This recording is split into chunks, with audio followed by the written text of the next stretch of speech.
I am the award-winning author of Beautiful, Frightening, and Silent and Pretty Ugly, also the Hotel series. Joining me today, as always, is my VOX VOMITUS vixen, Allison Martine, author of the BIRDBOX, which includes the award-winning novel Dibs, Since September, Move on Melinda, and Climb the Salmon Ladder. Joining us today is, on our happy day after the dead show, Daemon Manx, who is not only an award-winning horror author, he is a publisher of Last Waltz Publishing, an editor of the recently best-selling book, These Lingering Shadows. Daemon, welcome to our show. Welcome to VOX VOMITUS. Thank you for dressing up. So first you've got to say a little bit about yourself, a little bit about your costume, and then a little bit about like the work. And before you hit us with Lucille, please. I'm Daemon Manx, and I like pina coladas and getting caught in the rain. That's a good answer. I am Daemon Manx, and this is Lucille, and she is magnificent. And don't make her angry because she's a thirsty girl, a vampire bat. I'm dressed as Negan today, and I have been. I know, so nobody thinks that it's like, oh, this is just who he is, sitting in his house with a terrifying baseball bat covered in barbed wire. I've been dressed as Negan since Halloween, so I've been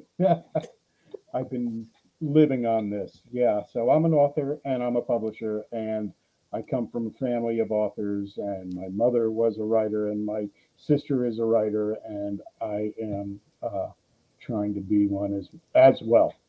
So that is the nickel pitch for where I am. Oh my God. I like that you said nickel pitch. Legacy with Lucille. Legacy with Lucille. I'm going to do a quick costume question. Are you dressed as Negan from Walking Dead, the comics, or Negan from Walking Dead, the TV show? Is it a crossover? It's a crossover, a little closer, I would think, to the comic book, just because, I can't pull. I'm a little more stocky of a guy than Jeffrey. Jeffrey Dean Morgan, he's one of those actors that, look, everyone loves him in a sexual way. No, I'm just going to say in a sexual way. I don't care if they're gay or straight. Oh no, and there are a lot of people who are just like, you mean he's the bad dad? Because we all think of him as bad dad on Supernatural. Like everybody goes, yes. John Winchester, didn't he die of something dumb on Grey's Anatomy, which I've never watched, but I think I know. But I think Anatomy questions. So I always think of Jeffrey Dean Morgan as the bad dad on Supernatural, the comedian from Watchmen. Yes. Yep. And so then right away, like little triggers that I kind of shouldn't lean into, but I love it so much. And then when he showed up as Negan on The Walking Dead, I thought, what does this say about me that I love him more every time I see him? And he's just like worse and worse. Everybody loves a bad boy, don't they? That is true. That could have been your nickel pitch, Damon. I'm here, Daemon Manx, and everybody loves a bad boy. It's going to be part of it from here on in. All right. You're like, restart the show. Restart the show. That pina colada thing. No, the pina colada thing I think really works because nobody hates a pina colada. Oh no. We lost Damon and his pina coladas, so we will vamp. I'm assuming he'll come back on in a minute. I'm assuming he will too. I can't imagine why at that point he would leave. Maybe he went to get a pina colada. I don't know. He was getting thirsty. I mean, I've got my hospital edition giant jug of stuff. He's back. He's back. Hi, Damon. Did you get a pina colada? We're live. Yeah, That's fine. Get a quick. Lucille was thirsty. I had to go get her a drink. Yeah, if Lucille's thirsty, get her a drink. So Damon, first, thank you so much for being here on our day after the Day of the Dead episode of Vox Vomitus. We've gone kind of horror heavy the past month, which I will say I like. For people who are watching this at home or just listening, you can't see Damon just like grooving out with like the devil horns, which is true. We have gone horror heavy, but I have to balance it with my unicorn horn here because this is as horror as I go, honestly. But I will say, you always say, this is as horror as I go when you do something amazing like a unicorn horn, but you and I geeked out completely over Damon's novella Abigail. We did. I can wear this in ode to Abigail. This is the color of the cover. So I mean, this is my Abigail color outfits. You've got purple and silver. Yeah. I am ready. Yeah. I'm gonna just stare at you with my giant eyes and make goo-goo noises. That probably won't be a very good interview if that's all I do. So I'll try to use. But we can pretend that like whatever essence you're giving off cures people of everything they need to be cured of. So Damon, we want to talk about Abigail. We also want to talk about your award-winning short story, The Dead Girl. And we need to talk about, I'm like, there's so many things and we need to talk about your publishing company. So tell us a little bit about Abigail, because that's the thing that Allison and I both read first. Mm-hmm. So we like dove in directly into your brain and into Abigail's amazing world. And I think cosplaying is like grown up Abigail. Sorry. Yeah. She was better as a baby. She was cool as a baby. Not cool now. Well, no, actually, Abigail will continue to be cool because there's more to Abigail. Are you writing more Abigail? Yeah, part 2, Abigail the Wonder Years is in the works right now.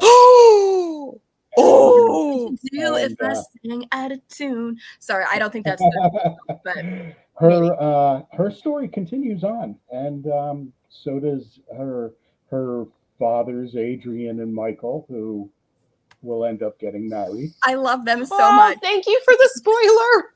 Yeah. Well, okay, so people who haven't read this, Abigail is about this OCD, super pretentious gay man who finds basically a demon baby. I wouldn't have called him super pretentious. I would have called him super OCD. I think I was the super pretentious when he was like the walnut cabinets, and I was just, but you still loved him, and he comes off this perfect date to find a baby on, like, because who normally comes home from a perfect date to find a baby on their stoop, because that's where babies just end up all the time.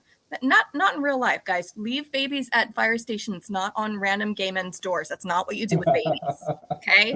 I don't know. He gave her a really great life. I mean, he did, but that's kind of taking a risk, which makes me hope that Abigail's birth parents, wherever they were, knew into his heart, into Adrian's heart, and said, "This is the perfect match right here." Well, you've got to wonder when you see how, for those who have read the book. So I guess we're talking to those specifically who have read Abigail. And I don't want to do huge spoilers. Well, no, I'm not, because the reveal is the best part of the reveal. The reveal's the best part.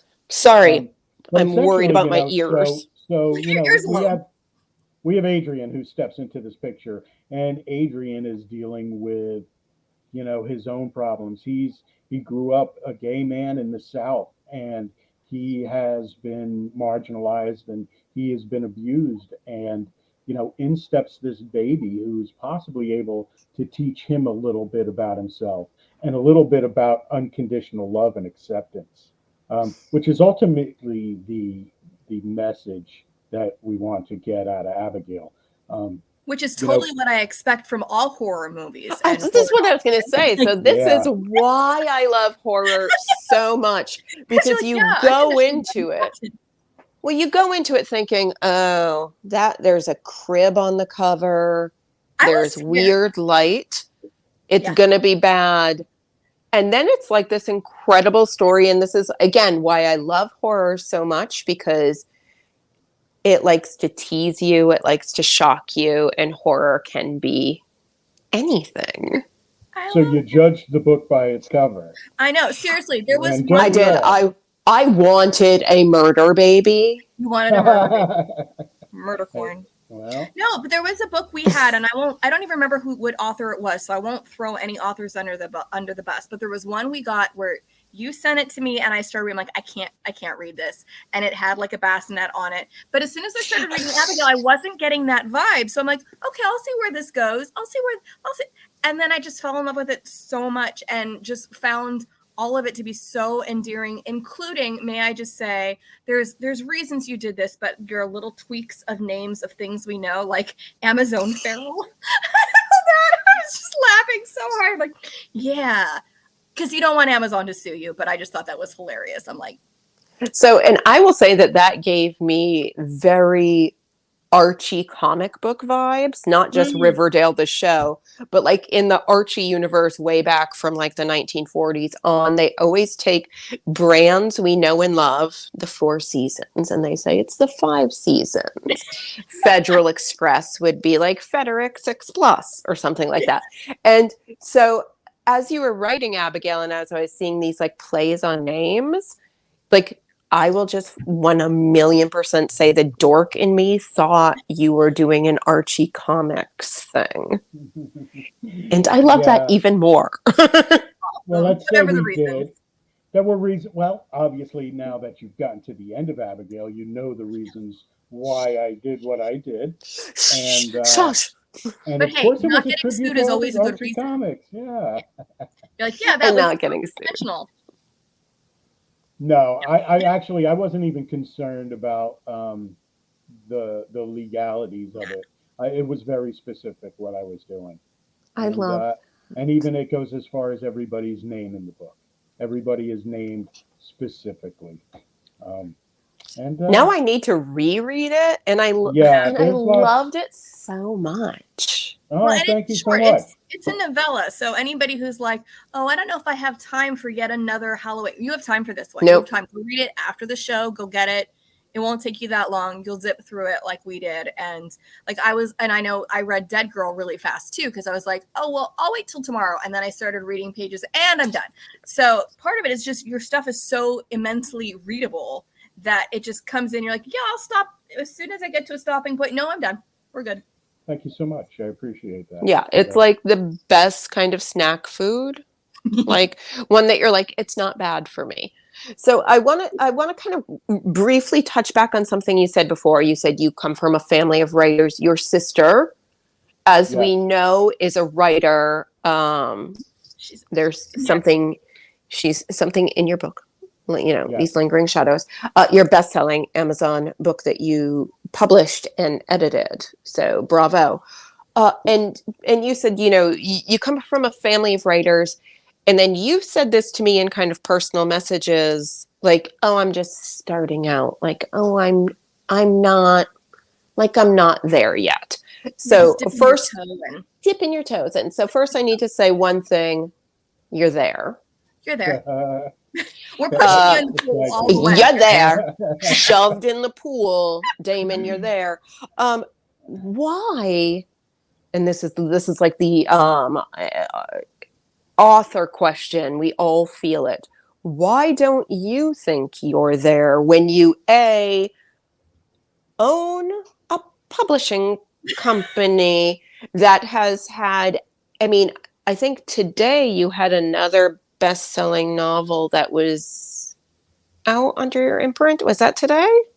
Yeah, Jack Wells actually has a series called Monochrome Noir, and his part 1 actually went #1 in the occult. That's not a bad category to be in. So you've published work that has gone to #1. Your work is incredible. Why are you still in the back of your brain thinking like, oh, I'm starting out, I'm dabbling? Well, you know what I mean. I think for me, when I stop being humble and when I stop having an imposter syndrome, I need you to come over with Lucille and hit me on the head. I was going to say, I can create a Lucille. Yeah, we always, I mean, if I get up to read, or if I put out a book and I'm not nervous about it being accepted, and I don't feel like, oh man, I don't know if I did the best I could, I think you're jaded at that point. And I don't ever want to become jaded, and I don't ever want to lose that humility, because, I see authors doing things that I'm in awe of. And you yourself, I mean, I'm in awe of your recent accomplishments. This is I'm like, please don't. congratulations, by the way. Stop it. Yeah. Like, Yeah, no. shut your mouth, For Damon. people who are like, what is Damon talking about? Jen's book just got yet another badge. So Pretty Ugly was Yeah. just named Reader's Choice for best. Is it even in best horror? Or is it all categories for That's best all indie book? categories. It was, I'm pretty sure it was all Yeah. categories. Yeah, that's no small accomplishment. So congratulations. Well, so thank you so much. I know this morning, I had kind of known it had happened, but like you don't believe it until you get the official email with like, here's your badge, here's You the need thing. the badge. And I was like, oh, and then I responded back to them like a neurotic. This is Responded? You weren't supposed to respond. I know, and I did. I was like, so just so I understand this is like out of all the categories, like I will say I tied with somebody, but still tying over all categories is amazing. And then they responded back with like, yeah, of course. And I'm like, well, I don't know. So I love that imposter syndrome is real, and it's always real. I guess I shouldn't love that, but yeah, I don't think you grow out of it, because we've talked to New York Times #1 bestsellers, and they're still like, but like, what if nobody likes this book? yeah, exactly. Oh, my sister just texted me from upstairs and told me to tell you congratulations as well. So, Oh, that's so cute. Your Yeah. sister could come down and join the podcast. She's welcome She- to. Mhm. yeah, She's like, maybe next time. No. Next time.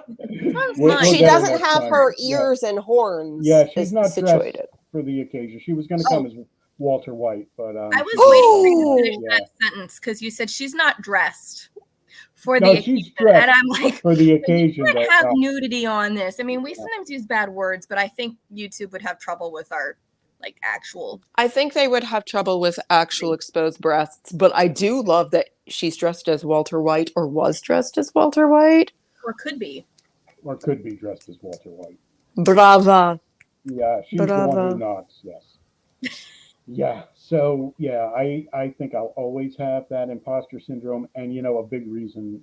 Okay, here, disclosure time. It's okay. Do it. I've been doing this for 2 years.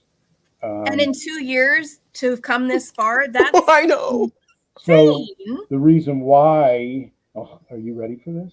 Yes. You're ready for this? Yes. All right. Before that, I was in a prison. Yeah. So We know. I was in prison. Look, I'm like, for 8 we do our years. research. Yeah.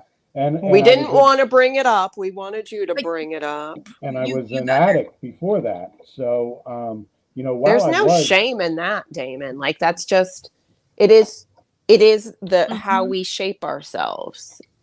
I agree. And it shapes your writing, because Dead Girl, tell me you have an afterward note in there. So reading that, I mean, the Exactly. fact that you're taking these things and then exploring them through your writing and reaching other people, that story just broke me. Not how Abigail did, because Abigail didn't break me. Abigail healed me. both Dead Girl broke- stories Dead were Girl broke written in the prison system. Both of them. So I knew you had done time. I don't know why. I don't know specifics. I thought, and maybe this is a story I told myself, maybe I know this because of your bios. I don't know. Maybe I'm psychic. Maybe I'm making stuff up. I thought you were writing while you were there. Yeah, exactly. And I always think, because I know other writers who have gone through similar things, incredible addiction, doing time for, and I'm not saying this is you, because it's not, it's somebody else, doing time for a drunk driving accident where they might have killed somebody. And then they've been sober now for like 20 years. And in that time that they spent, behind bars, they went into themselves and they wrote these things that I just think are incredible and beautiful and scary. So I didn't know how much of your work, because obviously you've had a ton of work come out in 2 years. I don't know when you got out, but you've been, and it seems like you're one of those writers that you wrote a million things in 2 years. And sometimes that happens, and other times it's like I wrote all these things and then they come out in 2 years as if they all magically appeared in that time, and that's not actually what happened. But publishing's weird. Well, there is a lot was written while I was behind the wall, as guys like me say. So I did write Abigail, and I did write Piece by Piece and The Dead Girl while I was in a cell. But since then, I've also written quite a bit. I actually have 6 novels ready to be released next year, and a lot of other things in the works. 6 novels? Well, 6 novels is just like such an insane thing. Well, one is a collection of short stories, so it's really not a novel. It's a collection, but it's a massive collection. It's still work. And then I think a series coming out, at the end of next year, which is 4 novels. Now, is it all horror, or are you in different genres with those, or are you sticking with horror? This is horror. Sticking with horror, but I'm also working on some memoir stuff too.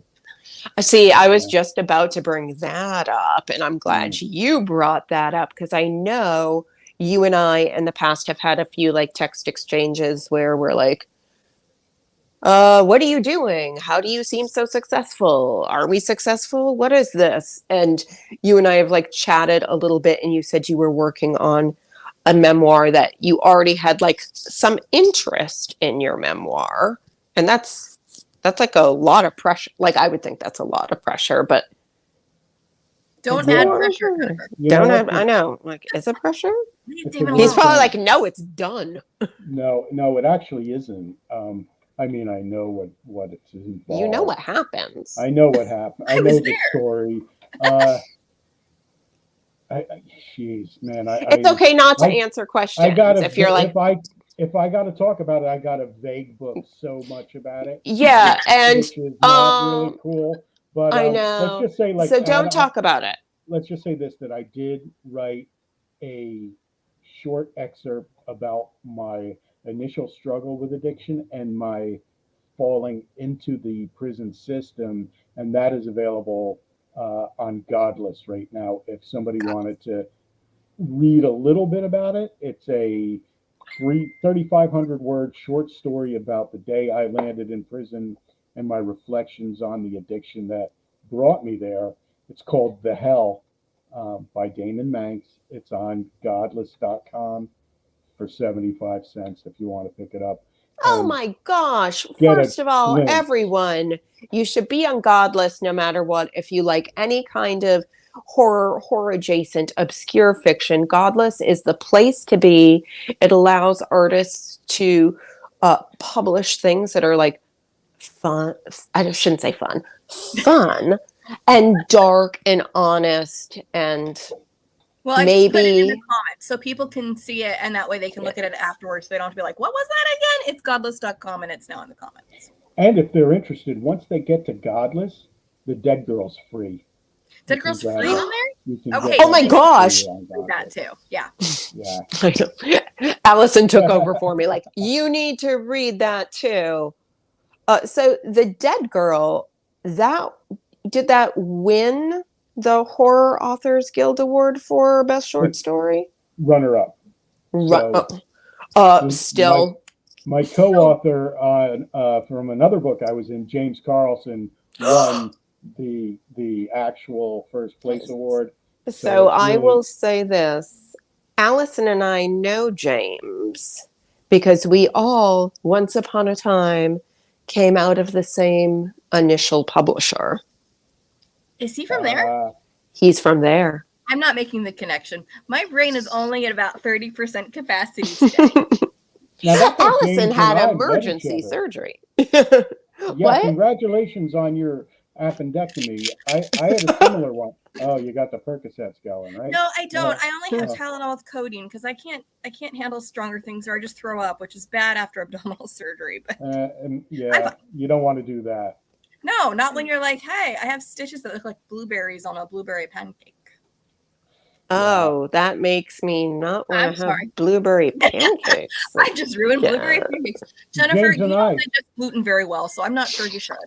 I know. Shouldn't be doing pancakes. You shouldn't. We're gonna have to just blueberries, but pancakes make you sick, so no. So, Damon, I have so many questions because you wear so many hats in this world. Writer, a publisher, editor. At what point in time did you say, I'm starting a small press company? It's called Last Waltz Publishing. At what point did you say, did you do this for yourself specifically and then say, oh, I'm going to have a couple friends, and then all of a sudden you've become a publisher? Because I'm like imagining your sister made you do it, because my sister would make me do something like that. She's like, you do it. I don't want to. You figure it out. You do it. No, actually, little over a year ago, James Carlson and I were both at the same publishing house. And it didn't end well. So I think that was probably the second or third publishing house that James had been with that did not end well. So we were both talking, and we're both like, "Hey, let's just go out and open our own publishing company. How hard could it be?" Yeah, famous last word. So, infamous last words. Oh my gosh! Pina colada words. How hard could it? How hard could it be? So I did that with love sitting in the rain. I love telling authors their work's not good enough. Oh no, awful.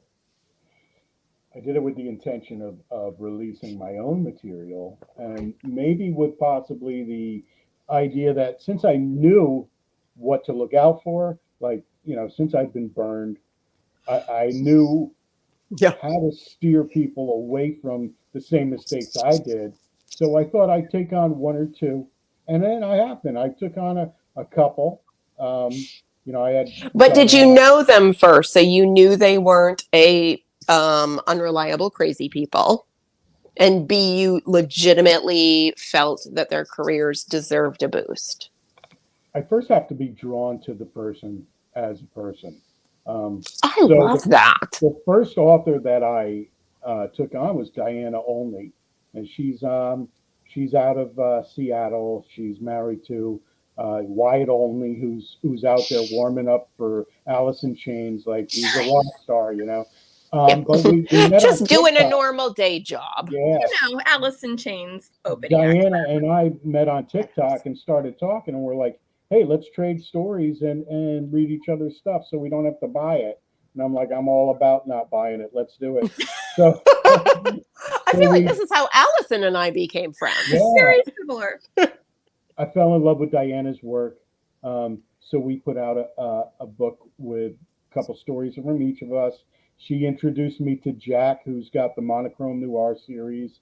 From there, I've only taken on two more. In that first year, I took on Matt Scott, who was also from my original publishing house, and I took on Heather Miller, who but she's fantastic year. She's had a fantastic year. How exhausting was putting out these lingering shadows? Exhausting in the best possible way, because this is an anthology for everyone. I know it's glaring off my camera. These lingering shadows is an anthology of gothic horror tales, including one by Daemon called Daemon Manx. And it was so funny because Jen hadn't read it yet, and she kept thinking I was autocorrecting your name to Devlin. I'm like, no, it's the name of his story. She's like, oh. I know, it was like days ago, and she was like, Daemon Manx, and I'm like, his name is Daemon Manx, and she's like, I know. And then she said something, and I'm like, whoa, I haven't read that one yet. You had one still. So now I have. It was a lot of work. But yeah, so let me just say, no, I didn't edit this book, though. I had Candice Nola and her team at 360 editing. So her and Mort Stone and a few other people edited this book and did a fantastic job. Candace also wrote the foreword for this book. Uh, And and everybody who is listening to this, watching it live, listening to it later, Candace Nola is, I think, one of the best cheerleaders and advocates of indie horror that we can have right now. Like, you know what, I pretty much owe like everything I learned about this to Candace, because when I knew nothing, I approached her and she was like so gracious. She's like, here, take this, take that information. You got to do this. Help me with my website. Help me with Book Funnel and Book Magnets. And like, and I didn't know anything. So You're she like, what are these things you're talking about? Yeah. look, you've already said things that I know I'm supposed to know about. And Yeah. I'm like, Well, so for people who are watching, they're like, what are you talking about? Well, when a book comes out, rather than it just showing up online, you need to get copies to early readers. And not all authors know that or have a way to do that. And things like Book Magnet and Book Funnel get it to people in a way that's like a controlled distribution rather than just like, hey, I'm emailing it to you randomly with a PDF. That's fine, right? Yeah, just like legitimately throwing a manuscript at somebody on the street. You know, so You're if not I could supposed to do that. say something a little bit more about Candace. Candace won Best Anthology with the Splatterpunk Awards last year for Baker's Dozen.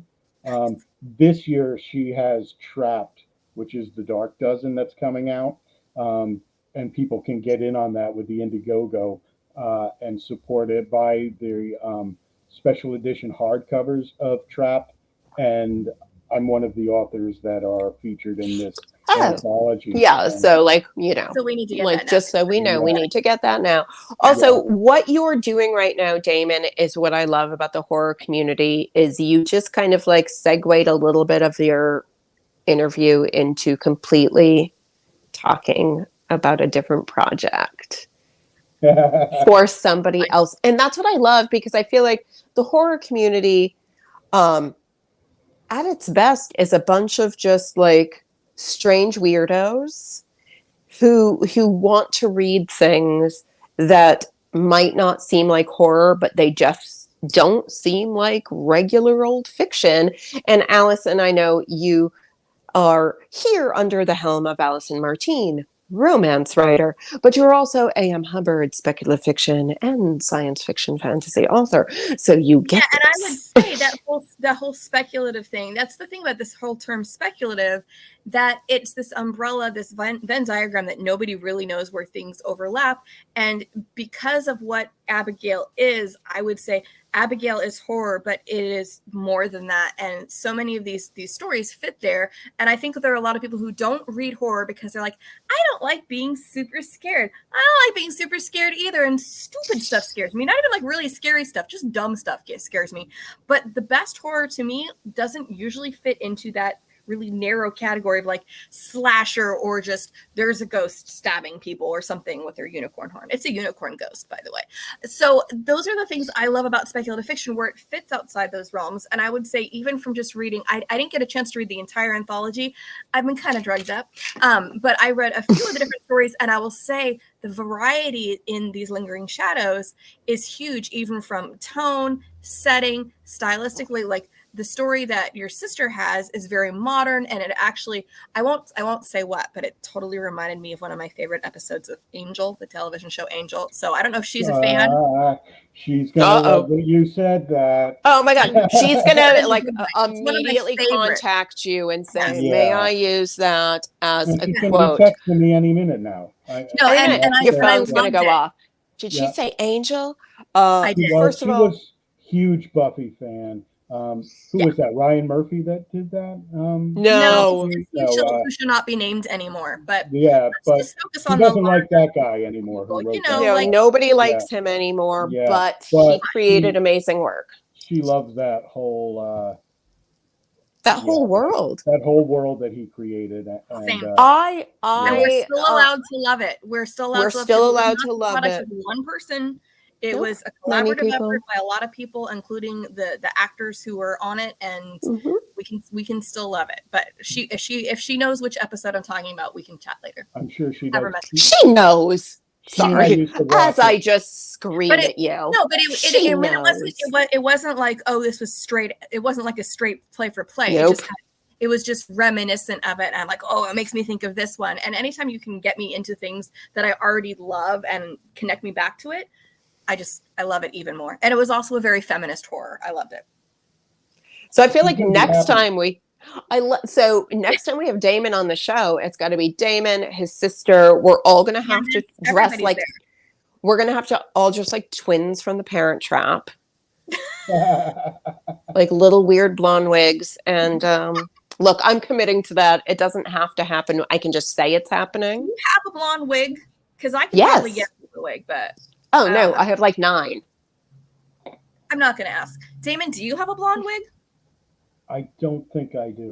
I could mail them to everyone. I'm gonna wear it over my unicorn horn. Do it.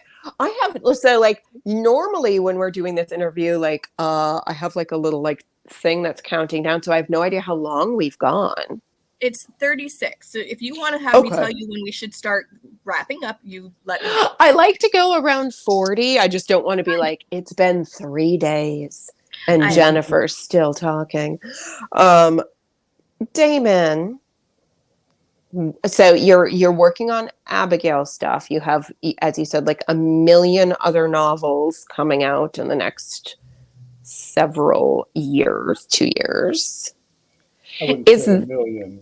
I know, a million. 7. We're not good at math, Damon, so we're going to be really loosey-goosey on those numbers. Right. I went to school for theater. I took a clown class, but no math. No math since I was 15. So 1 million and 7 are the same to me. Is there... So I've read, a handful of your work.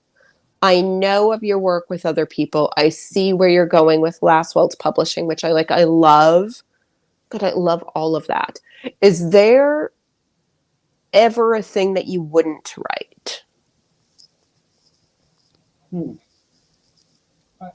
I don't like to make such statements that I would never do that.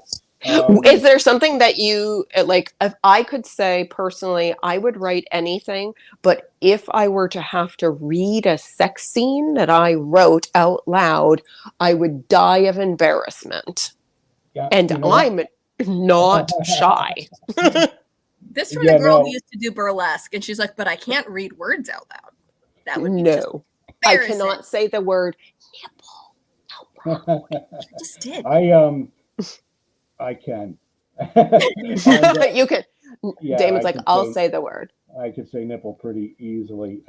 Good, say it. Say it loud. I've written a lot of sex scenes. Well, not a lot of sex scenes, but I do have the sex scenes in a few of my books. What's a lot? I know. Like 1,000,006. So, but no, I've written 3 sex scenes that one will be coming out in January in a book called Our Cranium that I wrote with author Mark Taus. Are you saying cranium? Our Cranium. So imagine this. There's 4 horror authors. The year is 2032, so the not so distant future. 4 horror authors, they get together once every couple months, have a couple drinks, and it always gets to who's the scariest, which they can never decide. Well, fortunately, there's new technology that allows the author to... I'm so scared of technology. I know you are. I know, I'm like, hi. And artificial intelligence allows them to create their scariest story. But not only that, the other authors can come along for the ride and become characters in the book. When is this coming out? Ooh, I love it. January 17th. Is that available for pre-order yet? Not yet. Within another week or two. Okay. Yeah, another week or so, I'll make the announcement, do a cover reveal, and we'll put it up for pre-order. Yeah, it's... I'm scared of all of that, like legitimately in my soul, but I love it. Well, technology, but it's I'm loving they are the characters. Yeah, I'm loving they are the characters because I've been watching. Well, they take turns. Have you been watching Midnight Club? I hear it's awesome, and I got to get into it. Jen's taking her earphones out because she doesn't want to have. I'm not I going to haven't seen it spoil. yet. Okay. I just recently reread the book from my childhood before I hadn't read it. I hadn't read it, but it's fun because they're taking turns telling stories, and because it's a visual media, because it's a television show, they are in each other's stories. So seeing each of them show up in each other's stories, sometimes with different wigs and different style clothing, it's just a lot of fun. So that's immediately what my brain went to. Also, this is a Mike Flanagan produced and created thing. Call Mike Flanagan, tell him to get his 7 actors, because he only has 7 that he just rotates. And then I love doing that, going, ooh, this was this guy. And when I figured out that one of the creepiest characters on it was played by little Henry from E.T., I just kind of flipped out. I'm like, what? Well, he's in all of them, and he's never a good guy. So that's called, what is it called? The Midnight Club? Midnight Club. Which is not confused with Midnight Mass, which is also his. But some of the actors the other ones, I've seen the Bly Manor and the Haunting of House. So Midnight Club just same cast as like the older terrible parental and doctor figures in this case. Midnight Club is based on the Christopher Pike book from back when we were kids, about a bunch of terminally ill teens who told each other ghost stories at night and always said, whoever dies first, we will contact you. You will know when. We've been patiently waiting for Fall of the House of Usher, which is Jen, the noise you just made. Yeah. That's your death bell. I won't say that there's not a time of every day that my husband and I say, when is that coming out? And we just like randomly go to YouTube. That's my house. Yeah. It's like, it's just gonna. House of Usher. Your house is the House of Usher. Is that what you just said? I did want to ask, though, the literary legacy in your family, how far back does that go? And is it in your blood that you're just like, I tried escaping this any way I can, and then when you're like, well, I'm stuck here, I guess I have to be a writer because genetically I'm predisposed to the writing? Well, I think storytelling has been going on in the family since they were sitting around a campfire and hitting each other over the head with clubs. But Lucille, whoa, show Lucille right now. This is the perfect time for a Lucille mention. And the club. So I took up the reins. Actually, as far as I know, it goes back to my mom, who was a journalist and did a lot of writing and was always telling us stories. And some of my, I remember her reading Dr. Seuss to me, reading Winnie the Pooh. All the classic horror fictions of our youth. That scary stuff. Look, those Heffalumps and Boozles will mess with you. Yeah. And then my sister and I, took up the reins, and that has been our passion and our muse for a really long time. I love this so much. I just feel like that's a great ending. Your passion, your muse for your entire life. Thank you, Damon, for being here. Thank you, obviously, Allison, for wearing a unicorn horn. And everybody who watched this live, everybody who's watching it on the replay, everyone who's just listening to our voices, go and watch us. Go watch the video. We're wearing outfits. It might make more sense. It might not. I will say, next week we are off. No show next week. I am headed off to New England Crime Bake, the literary conference. But the week after that is a huge week for us. We have Charlaine Harris, who you might know because she wrote the Sookie Stackhouse books. What you know is True Blood. She is also very actively writing her 4th book. It's what's coming out. I can't remember the name of the series. Allison. It's the Gunny Rose series, and I just finished the Russian Cage. And if I don't get the new book soon, I might explode. And I've already exploded once recently. I want the book, please. You're getting it. We're getting it. So, mid-November, we're back with Charlaine Harris. Next week, we're not here. Try not to miss us too much. Slow tear. Damon, thank you so much for putting up with our horns, our unicorn horns, my now cat ears. thanks for wearing them. You brought out the my fondness for my memories of Abigail and when she first appeared to me, and I love the purple. I love the horns. Thank you so much for having me. These were my Abigail horns, but I cannot attach them to my head. We just. I know, but then and then it has to come off, and then you rip off half your forehead and go, "Was it worth it?" Yes. It's always worth it. It would be worth it if I wasn't going to an in-person event next week. I'd be fine with 2 scabs on my head. On that note, Damon, thank you so much for being here. Allison, you are awesome. Thank you to all our viewers who are watching us live. If you ever want to leave a review, do it. Unless it's bad, then we will. Subscribe to our YouTube channel if you're watching this on YouTube. If you're not, you can go find it on YouTube. It's just VOX VOMITUS channel. Subscribe. Yeah, I know. And VOX VOMITUS on Facebook. That's where most of the action happens. But hey, find your action where you want to find it. We'll see you all in 2 weeks. Bye. Bye.